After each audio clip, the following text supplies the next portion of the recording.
अगर आप लोन लेना चाहते हैं या आप लोन ले चुके हैं तो ये वीडियो होने वाला है खास सिर्फ आपके लिए।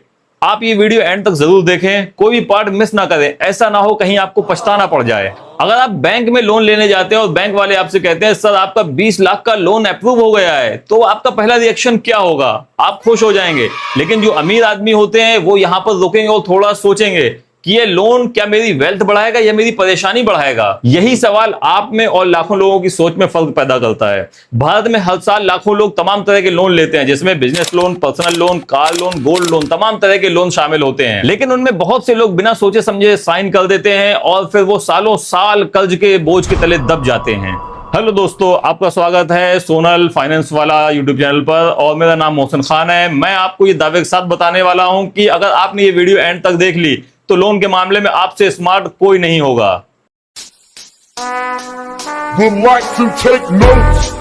सबसे पहला सवाल, क्या लोन अच्छा होता है या बुरा? तो कोई भी लोन ना तो अच्छा होता है ना बुरा होता है। ये डिपेंड करता है आपकी रिक्वायरमेंट के ऊपर। ये डिपेंड करता है कि आप इसको कैसे संभालते हैं और आप इसकी ईएमआई कैसे पूरी करने वाले हैं। आइए मैं आपको एक एग्जांपल के तौर पर समझाता हूं। लोन दो तरह के होते हैं, एक गुड लोन और एक बैड लोन। मान लीजिए आपने बिजनेस शुरू करने के लिए लोन लिया और आपके बिजनेस से होने वाली इनकम आपकी लोन की रकम से अधिक है, तो ये लोन आपके लिए फायदेमंद साबित हो सकता है। और इसी के विपरीत अगर आप देखें कि आपने किसी लग्जरी वस्तु के लिए, कोई अपना शौक पूरा करने के लिए लोन लिया है और वो लग्जरी वस्तु की कीमत दिन पे दिन घटती जाती है, तो ये लोन आपकी जेब पर भारी पड़ सकता है। आइए इसको एक और छोटे से एग्जांपल से हम समझते हैं। अगर आपने एक कार खरीदी जिसकी कीमत 15 लाख रुपए है और आपने उसकी ईएमआई करवाई 5 साल के लिए, तो क्या 5 साल के बाद कार की वैल्यू घटकर 15 लाख रह जाएगी? नहीं, ये वैल्यू हो जाएगी लगभग 7 से 8 लाख। तो ये लोन आपके ऊपर भारी पड़ सकता है। इसलिए समझदार लोग हमेशा ये पूछते हैं कि लोन मेरी फाइनेंशियल कंडीशन को मजबूत करेगा, ना कि ये पूछें कि मुझे कितना लोन मिलेगा। बैंक आपको लोन क्यों देता है जबकि बैंक में आपके कोई रिश्तेदार भी नहीं है? बैंक आपको लोन इसलिए देता है क्योंकि ये बैंक की इनकम का एक बहुत बड़ा हिस्सा है जो आपसे ब्याज के रूप में वसूला जाता है। बैंक में ना ही आपके ताऊ बैठे हैं और ना ही आपके चाचा बैठे हैं। बैंक का टारगेट सिर्फ ऐसे ग्राहकों को पकड़ना होता है जिनकी कमाई ज्यादा हो, जिनकी इनकम ज्यादा हो और बैंक को यह भरोसा हो कि ये हमारा लोन टाइम से वापस लौटा सकते हैं। अब एक बड़ी गलती आप कहां पर करते हैं? सबसे बड़ी गलती यहां पर होती है कि आप लोन का अमाउंट देखते हैं। बैंक ने कहा कि हम आपको 10 लाख रुपए देंगे, तो आप देखते हैं कि मुझे 10 लाख रुपए मिल रहे हैं, लेकिन आगे आने वाले सालों में आप वो रुपया कैसे वापस लौटाएंगे ये आपको समझ नहीं आता। ये आपकी फाइनेंशियल कंडीशन को बहुत अधिक प्रभावित करता है। अब एक सवाल यहां पर यह होता है कि अगर ईएमआई कम है तो क्या लोन सस्ता होगा? जैसा कि मैंने पहले बताया कि बैंक वाले आपके कोई फूफा जीजा नहीं है जो आपको लोन सस्ते में दे देंगे। उन्हें आपसे करना है कमाई। तो समझदार व्यक्ति यहां पर यह देखेगा, खुद से 3 सवाल करेगा कि मैं जो रकम वापस बैंक को देने वाला हूं वो कितनी है, मेरी ब्याज दर कितनी है और ये मैं लोन कितने समय में चुका पाऊंगा।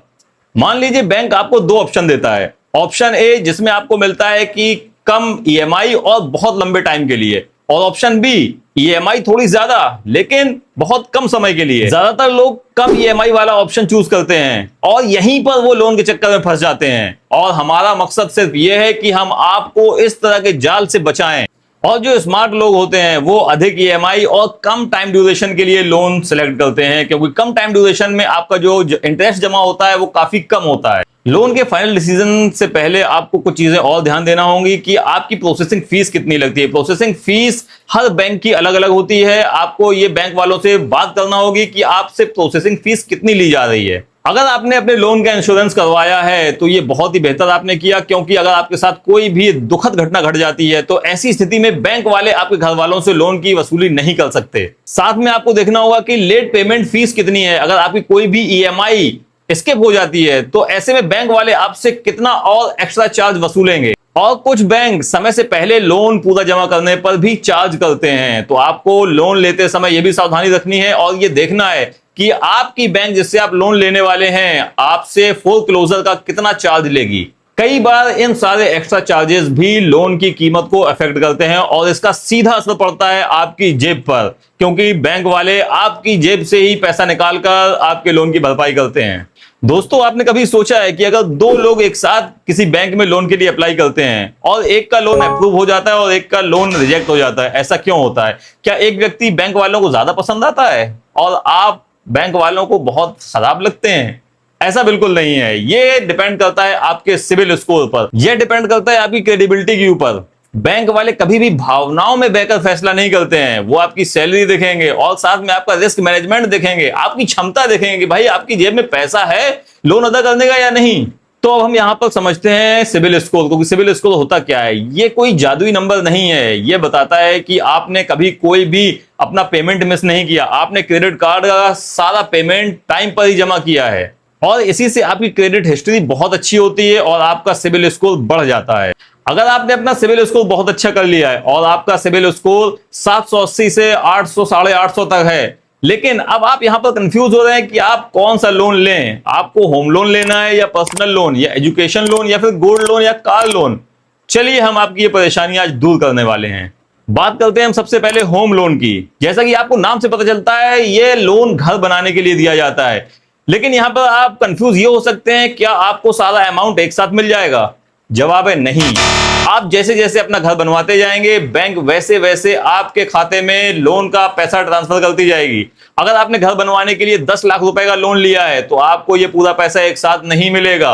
आप अगर यहां पर ये सोचते हैं कि 10 लाख पूरा एक साथ मिल जाएगा तो आप बिल्कुल गलत हैं। आपको ये पैसा इंस्टॉलमेंट्स में मिलेगा। जैसे ही आपके घर की नींव भरेगी, आपके घर की दीवारें उठेंगी, आपके घर की छत बनेगी, वैसे वैसे ही आपको ये पैसा मिलता जाएगा। इस लोन की टाइम ड्यूरेशन बहुत अधिक होती है और इसमें ईएमआई का बोझ आपके ऊपर बहुत ज्यादा पड़ने वाला है। दूसरे लोन की अपेक्षा होम लोन आपको कुछ सस्ती ब्याज दर पर मिल सकता है। होम लोन जो भारत में लगभग 7 से 8% प्रति वर्ष की दर पर आपको मिल जाता है। अब बात करते हैं पर्सनल लोन की।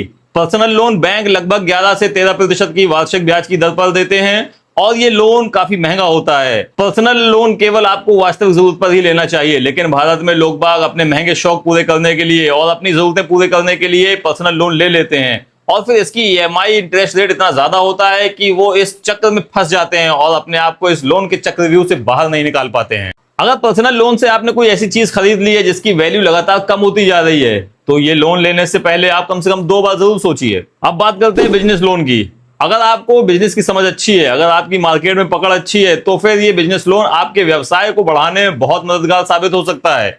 और अगर इसी के विपरीत आपके पास बिजनेस प्लान अच्छा नहीं है, आपको दुकानदारी की समझ ही नहीं है, तो फिर आपका ये बिजनेस लोन आपको हमेशा गड्ढे में डाल सकता है। चौथे नंबर पर आता है गोल्ड लोन। गोल्ड लोन बहुत जल्दी और आसानी से मिल जाता है क्योंकि इसमें बैंक आपका सोना गिरवी रख लेती है। लेकिन इसकी एक खराब बात यह होती है कि अगर आपने समय पर पेमेंट नहीं किया तो बैंक को यह अधिकार होता है कि आपका सोना बेचकर लोन की भरपाई कर लेती है, तो और आप अपने सोने से वंचित हो जाते हैं और हाथ धो बैठते हैं। और अगर आपका सोना बैंक ने ले लिया तो फिर समझ लीजिए आपकी श्रीमती पत्नी जी आपको सोने नहीं देंगी। दोस्तों, मैंने यहां पर आपको लोन के प्रकार के बारे में बता दिया है। आप जान चुके हैं कि कौन कौन से लोन और किस तरह के लोन होते हैं। अब ये आपके ऊपर डिपेंड करता है कि आपकी जरूरत किस लोन की है। और साथ में मैं आपको यहां पर बताता चलूं कि कौन सी गलतियां हैं जो आपको नहीं करनी है। अगर आपने ये गलतियां दोहराई तो आप लोन के चक्कर में फंस जाएंगे। अब बात करेंगे हम उन गलतियों की जो लोन लेते समय एक इंसान करता है, और अगर आपने ये गलतियां नहीं करी तो आपसे स्मार्ट इस दुनिया में कोई नहीं हो सकता।